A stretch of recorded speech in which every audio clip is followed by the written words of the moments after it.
Okay, welcome to session 3 on digital circuit design using VHDL. And in last two sessions we had a brief overview of the FPGA we are going to use and a little bit of information about VHDL language, and we are going to use that to design circuits. So in the goal of this session is to be able to design as many circuits as we can with the little bit of information of VHDL which we have just covered. Now I'm going to add a little bit more of information on VHDL. Okay, so this is to do with the structure of the code. So at the top you find a keyword library, and then that library is called IEEE. Right, this is the piece of code which is automatically generated by the IDE, and then there is a keyword called use. Just one second.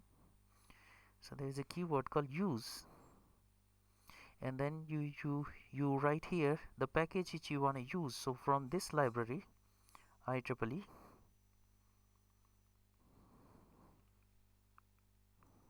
there is a dereferencing operator which is a dot, and then you say std underscore logic underscore 1164.all. Just one second.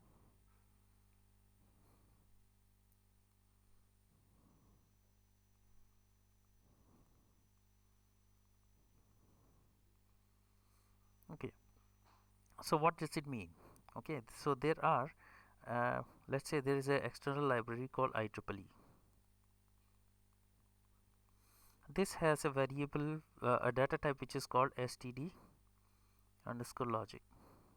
Now to tell you, VHDL is not case sensitive, so if I like std logic, I can write it, I can mix the uppercase and the lowercase. Okay, so there is a data type called std underscore logic, and what is the data type? It the values which you can take are 0, 1,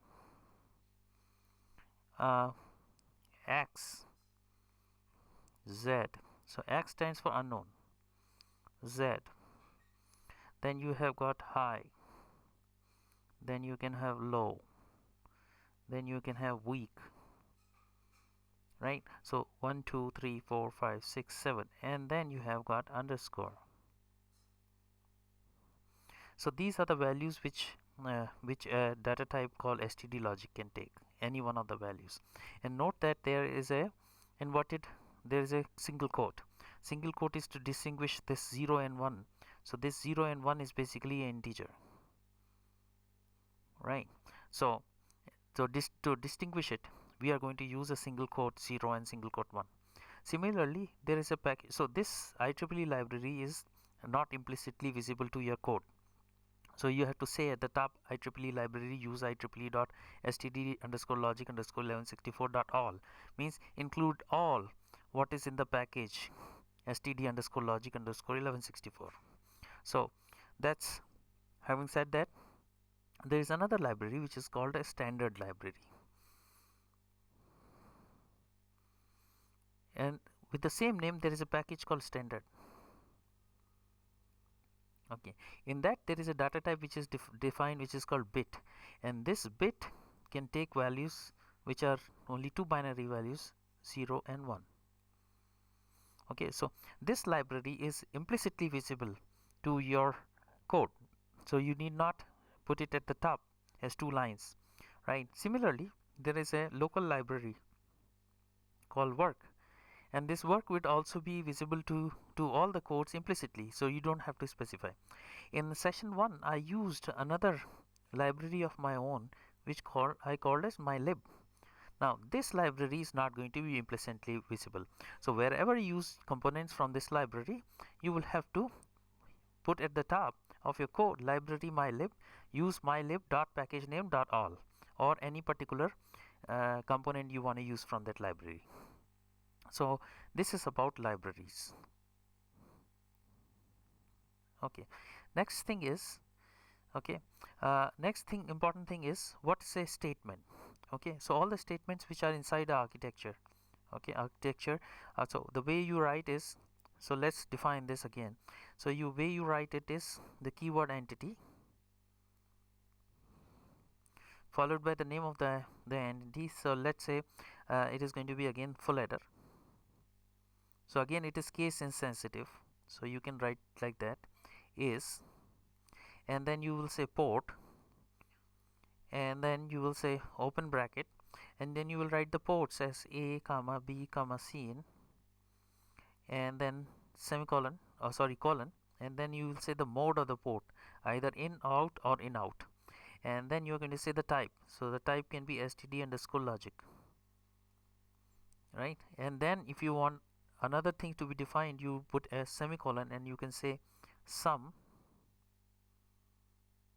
comma carry. Again the mode is out and the type is std underscore logic, and then at the end you don't have to put a semicolon, you can directly close the bracket and then you put your semicolon. So that's one statement. Okay, that one statement which is in the declarative section of entity. An entity can also have a begin. So as soon as you put a begin here, what happens is this portion up to the end of the entity, that entity is called full header.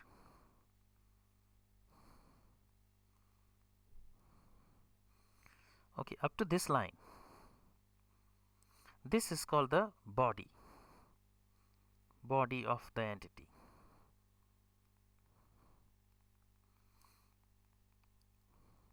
Now this body is optional. Okay, usually you will not find it. In this body, what do? You can do here assertion based testing. Okay, you can do assertions, you cannot do assignments. You can only check if certain quantity is certain value. Okay, you can do assertion based checking, so we'll come to that later on. For now, okay, I am going to remove this.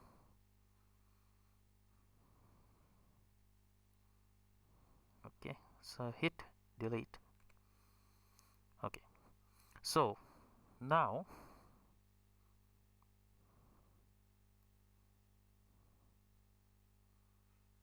this is going to be only this much. Okay, so this is my entity. This is how I write my entity, right? Now when it goes to architecture, you can say architecture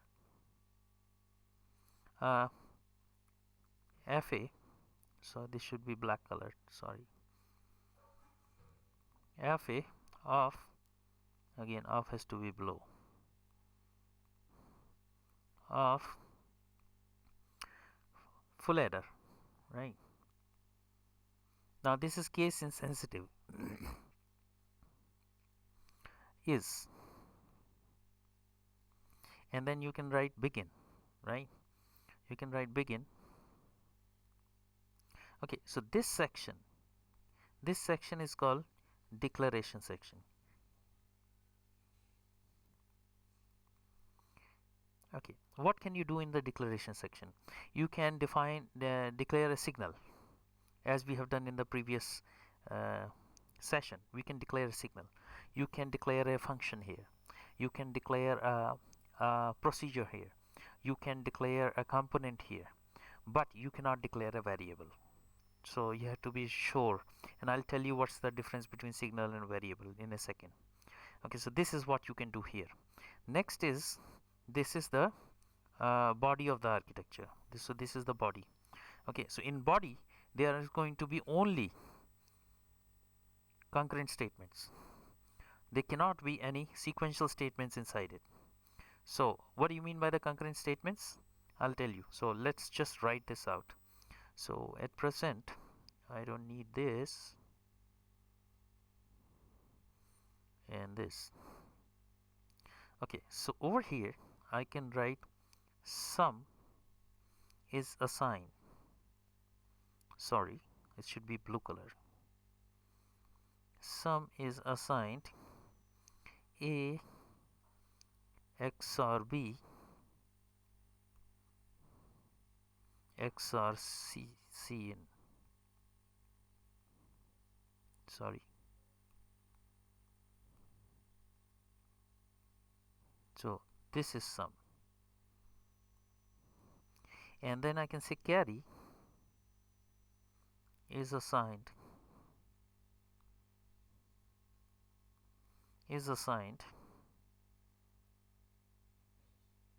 something and with something, or with something and with something, or with something and with something, and then semicolon. Okay, so this something can be A, B, sorry, B, C in, and then C in A. So this completes our architecture. So this is our architecture. Okay, so I'm going to discuss a few things about the statements. Okay, so the basic behavioral statement over here is this one, right? So basically the basic behavioral statement is this.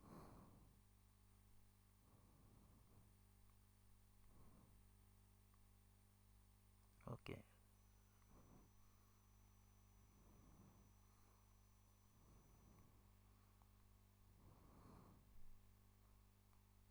just 1 second.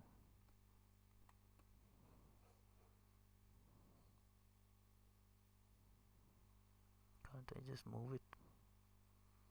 Yeah, so this is the statement. Kind of not correct. Okay, that's okay. Kind of going down. I forgot B also. Okay, so this is my statement here. Now what is in the statement? A statement, the right hand side is called the sensitivity list. Just 1 second.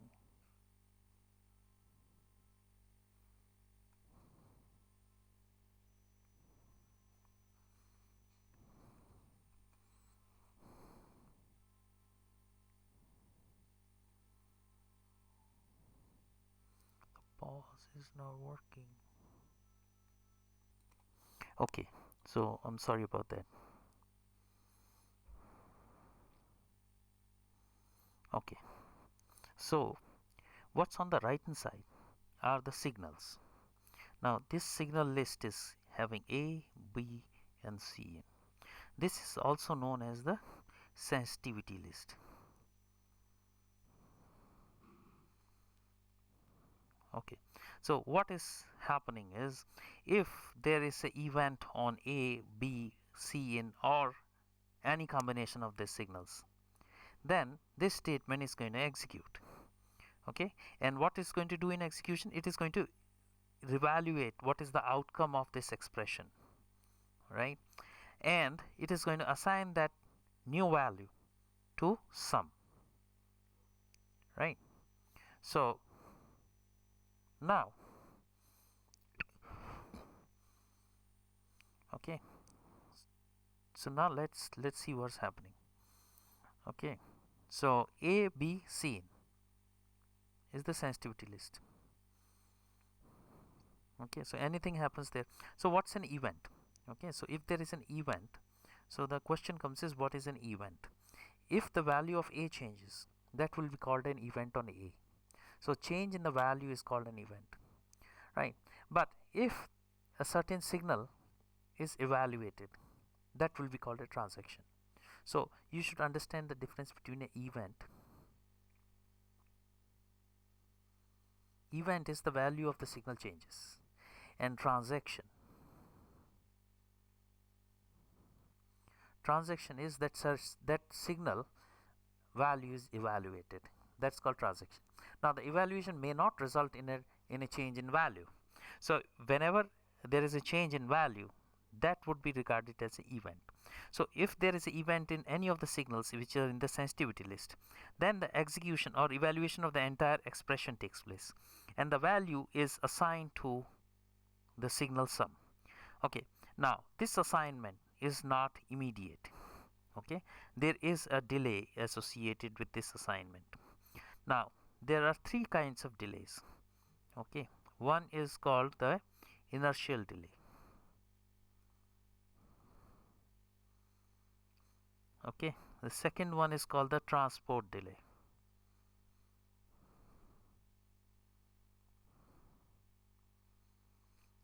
Okay, and okay, so delay is of three types: inertial delay, transport delay, and delta delay. Okay, now the delta delay always takes place. So the execution, okay, so for example, this is evaluated. This will not be assigned till a time which is called delta time or delta t is passed. Okay, this is the way for a simulator to synchronize various events. Okay, so for example, the timeline t is divided into small delta units. This is delta t. Okay, so this delta unit, so if there are any events in this delta, they will not be updated till you hit the margin here, or a delta t has expired. This is the way to synchronize circuits, right? So this will always be there, but in real circuits this delta t is not there. This is only for the simulation sake. So this is a simulation concept here. Now the other two delays are real. Okay, so what do you mean by that? Okay, so for example, when we consider gates, right? So if for example there is, so how would I do a inertial delay? Let's say I write the statement for inertial delay. I can say sum is assigned. So this is not equal to, this is assigned. So this is usually you find when you take a sensitivity list and the evaluation of expression takes place, and that value drives, so the keyword is drives the signal sum. So this results in a driver. Okay, so when sum is assigned a XOR b, sorry,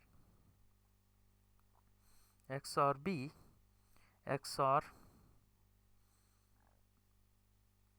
c, then I add something called after, and then I say 10 nanosecond. Okay, so what you see here is after. So once there is an event on any of these signals in the sensitivity list, this is evaluated, and then only after 10 seconds is the value assigned to sum. Now what happens if there are two transitions or three transitions, right? So what happens if there are two transitions or three transitions in this time period? Okay, so for example, let's say sum became 0, right? So there is an event on sum for some reasons at this point. So this is time axis. So this is t1. Now I'm going to add 10 nanoseconds to this. So in this 10 nanoseconds, for example, this changed back again to 1 instead of maintaining 0. So it didn't maintain the inertia for 10 nanoseconds. So at the end of 10 nanoseconds, it is finding that there is no event on sum. So if there is no event on sum, it is not going to be assigned, it is not going to change value, right? So what it says is the inertial delay, okay, in the inertial delay the evaluated value is assigned to the signal on the left hand side, okay, till so it is assigned to this value is assigned to sum after a inertia of 10 nanosecond has expired. So if the inertia doesn't exist, right, so there is a transition before 10 nanosecond expired, so it is going to reflect the latest value. The latest value remains 1. So basically this, what happened on sum, got swallowed.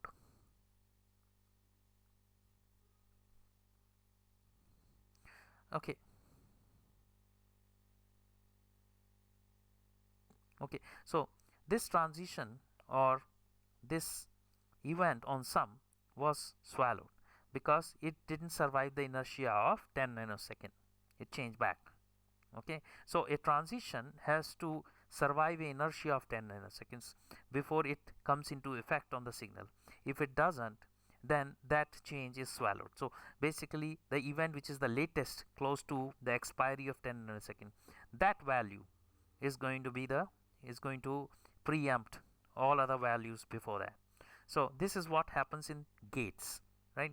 So this is a kind of delay which is usually used in gates. So this is known as inertial delay. So I will put here inertial delay.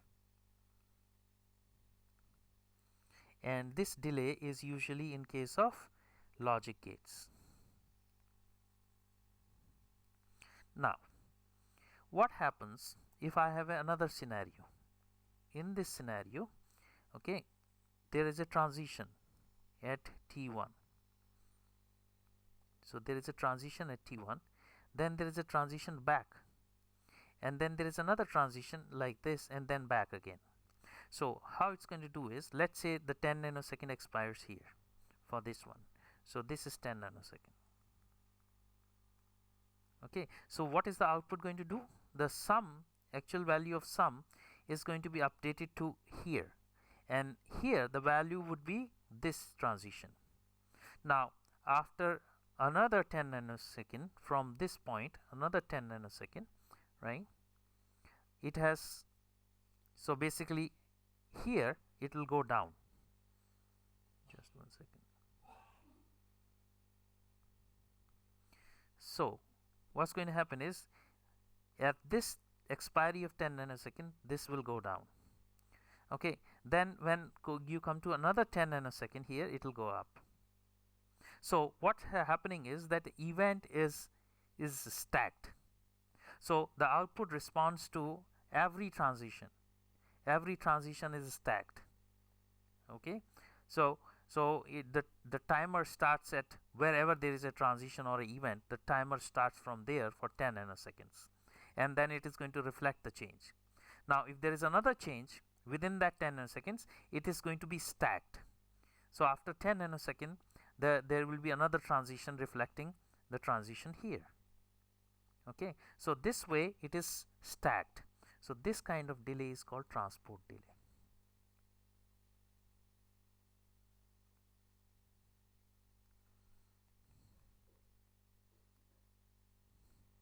Okay, so what do you mean by transport delay then? Where is it going to be used? It is usually used in case of delay due to traces. Traces means metal wires. So whatever is the transition on the signal, that is going to affect the output. Okay, it is not going to be swallowed, unlike in case of gates. Okay, this is just a piece of wire. Okay, so if this is just a piece of wire, whatever is the transition, it is going to be reflected after a certain delay of, let's say, 10 nanoseconds. So the way you write this, you will write it is sum is assigned A XOR B XOR C in C in. Okay, so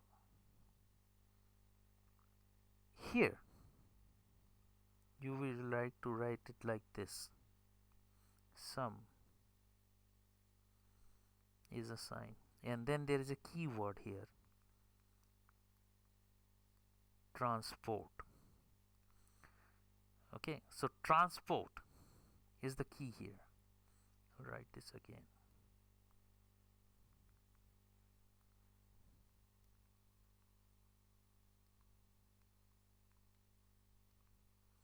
Transport this value after 10 nanosecond.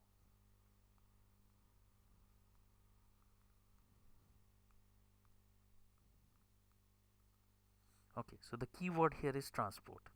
So this is how you specify the transport delay, and this is usually the use case is traces and wires, the delay over there, while here it is going to be the delay in logic gates.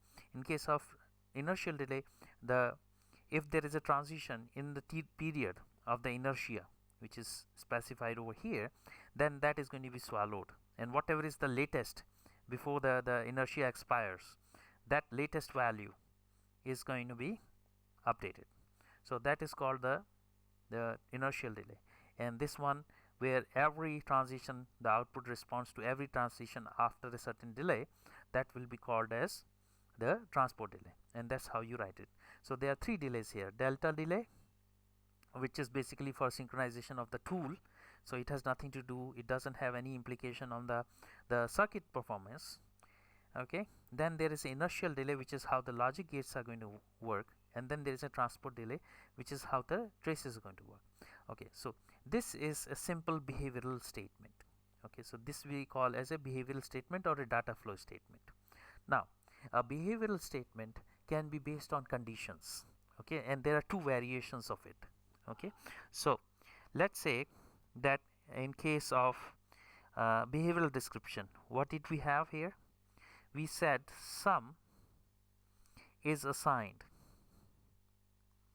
Okay, sum is assigned 0. Okay, then we said, sorry, let's put here this 0. Okay, sum is assigned 0.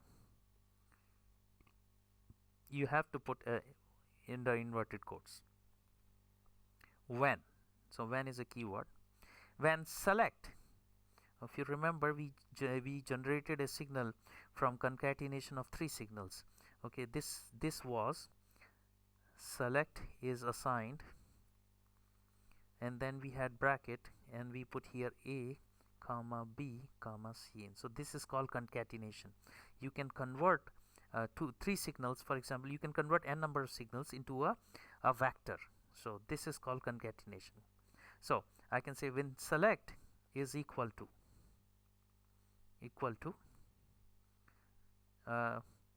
double quotes 0 0 0 quotes close, else. So else is a keyword. Else it is assigned 1. Okay, when cell is equal to, so I'm going to copy this statement, okay, so that it becomes easier. Just one second, let me just write it and then copy it off.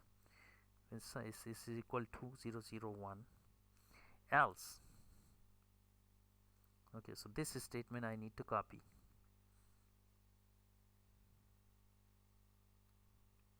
Okay, okay, so I can do a control.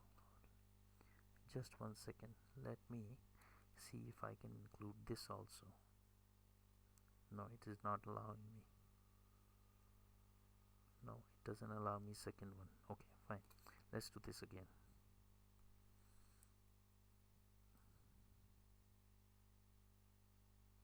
No.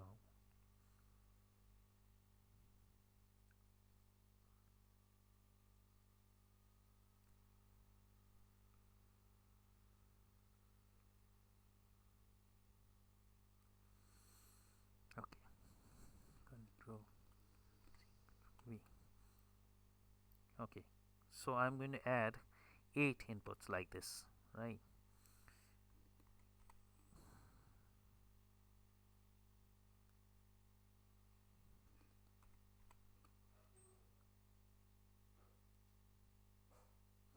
And I'm going to make changes.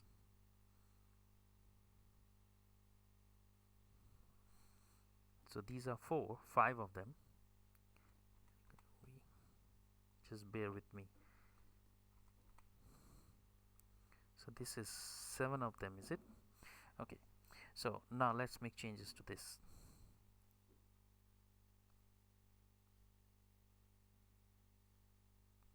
Okay, so what I wanted to do is going to make changes to this.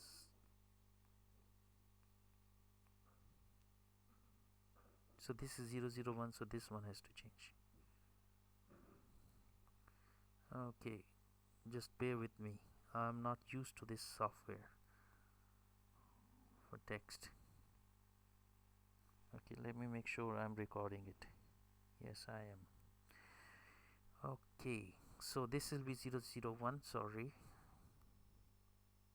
black colored, 0 0 1 0 1 0 0 1 1 1 0 0 1 0 1 1 1 0 else.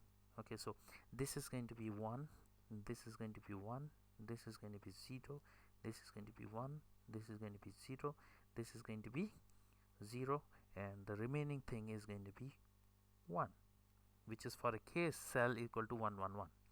Okay, so this is a conditional statement. So a sum is assigned a value based on a condition followed by when the select takes a value 0 0 0, else another condition, else another condition, else another condition, till we reach the end where there is only one value left. We can say else this. Now there is a problem here. The problem here is the following. What if, because we know, what if the input word is this? I can say it is 1 1 Z. This also is covered under else, right? Because the bit can take a value from this set, which is STD logic, right? So this set, which is STD logic, has got these, right? You see, it has X, Z, H, L, W underscore, right? So this else, the final else, is covering everything. This is not correct, right? So what I'm going to do, I am going to still write this statement here. I'm going to complete this statement. Okay, I'm going to say when cell is equal to double quotes 1 1 1 else, so here else, I'm going to say a number which can be, let's say, X, not known. So this one now is more correct than the previous one. So this is called conditional assignment. But notice that there is only one, rather I'll make it right, there is only one driver. So whenever you put assign less than equal to on a signal, that means that there is a driver which you have created. Now signals are not variables. Okay, signals are special quantities. Signals are the things which are running on wires. A signal means a wire, right? Now a wire has to be driven with a value, so you need to create a driver, right? And that driver, for one wire there can only be one driver. So for example, if you remember this, that okay, that in case of transmission gates, right, what are we doing? Okay, so in case of transmission gates we had this, right, and then we had, sorry, so this is in the series circuit design using digital circuit design using ADS. Okay, so this was my output and this is a mux, right? And then based on my input, okay, I am driving only one, sorry,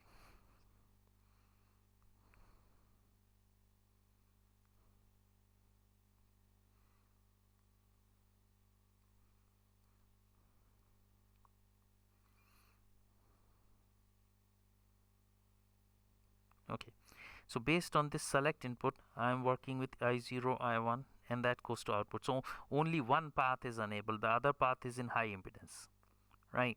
So now in this case you have two drivers for Q. One driver is I0, other driver is I1, but both don't appear at the same time. So I didn't say Q is assigned I0. Okay, so let me just put here Q is assigned I0, and I don't say when something and then I put another assign here. So now in this case there is a conflict, right? Because in this case it doesn't know how to resolve whether to put I0 or I1 onto Q. So basically Q has got two drivers here, but that S resolves the which driver is going to drive it. So in case of transmission gates, it was okay because S was deciding which one will drive, for example. But if you take two gates, for example, if you take two gates, right, and these two gates outputs are shorted, then this one is driving, but this one is also driving. Now the question is, there are two drivers for this. So whenever you put two assigns like this, there are going to be two drivers, and the VHDL has to resolve which driver is driving it. So in that case, you have to write a resolution function. Okay, so in this case you have to write a resolution function. Without the resolution function, it will be regarded as a short. It means that I1 is shorted to I0, right, without a resolution function.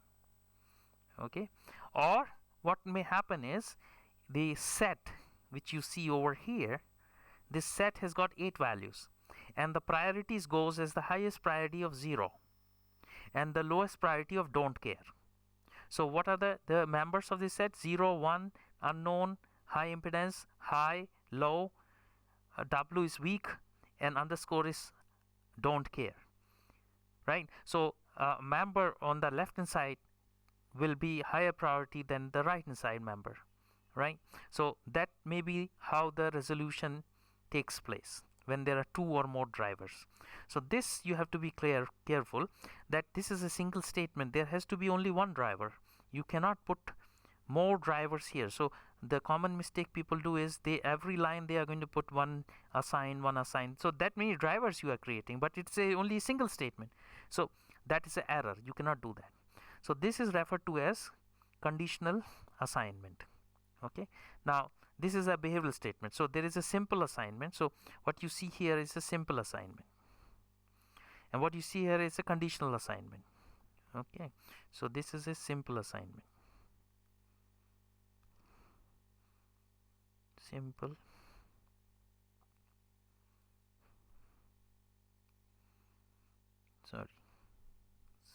assignment. Okay, so this is a simple assignment. This one is a conditional assignment. Okay, then there is another statement which is called selected assignment. So these are behavioral statements which are basic concurrent statements. So I will write that example. So I can write with, so the keyword is with, okay, cell, then again the keyword select. Okay, then I can say sum is assigned. Okay, so sum is assigned, so there is a driver. Then I can say 0 when sum is assigned 0 when the cell value is basically equal to 0, 0, 0, and then there is no else, there is a comma. Then you will put another condition. So let's put their conditions. So let's just select this, guys. Sorry. So this is going to repeat. Control C, Control V. Okay, so here Control C, Control V.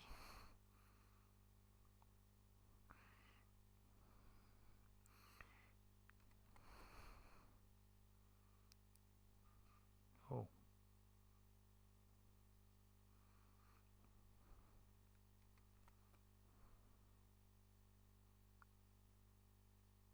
One, two, three, four, 5.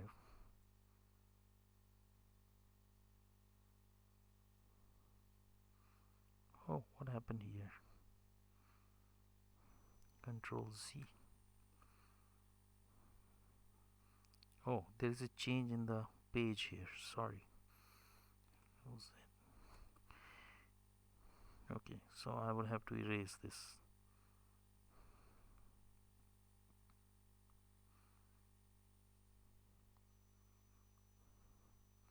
Sorry about that. I'm new to this software. So Control V and go to next page. Control V.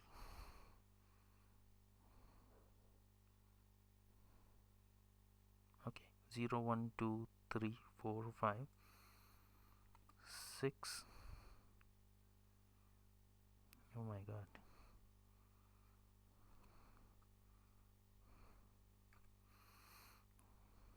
Okay, I'll write again, so don't worry. So I can say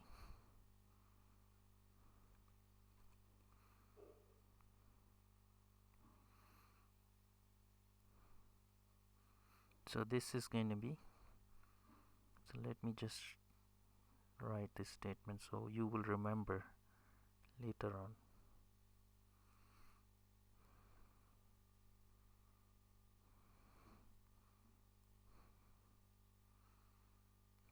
Okay, so it is assigned 1 when this is 0 0 1.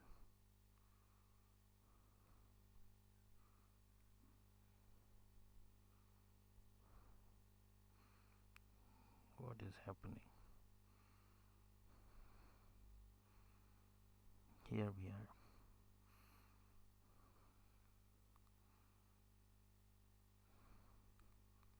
Just 1 second, bear with me.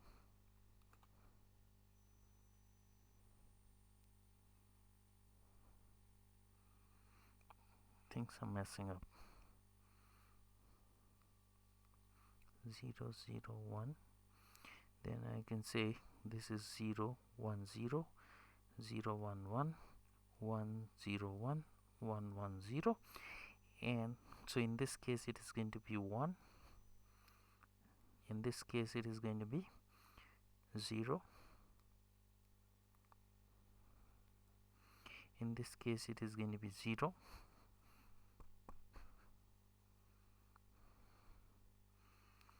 So in this case this is 0. For some reasons my pen is messing up.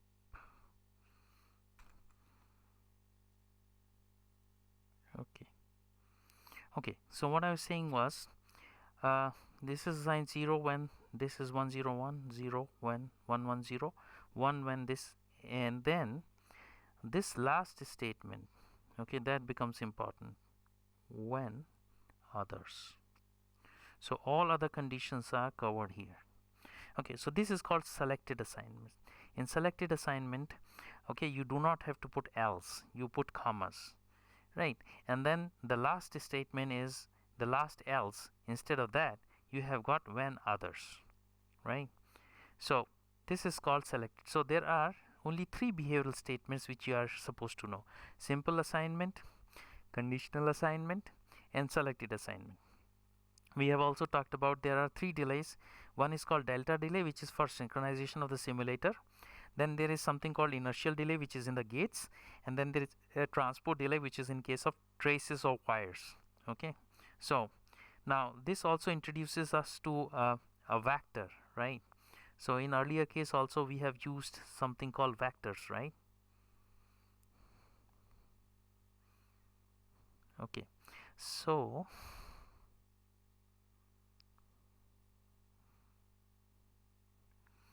something messed up here. Okay, so last time we have also used, when we defined select, right, we used std underscore logic underscore vector. So that, what is that vector?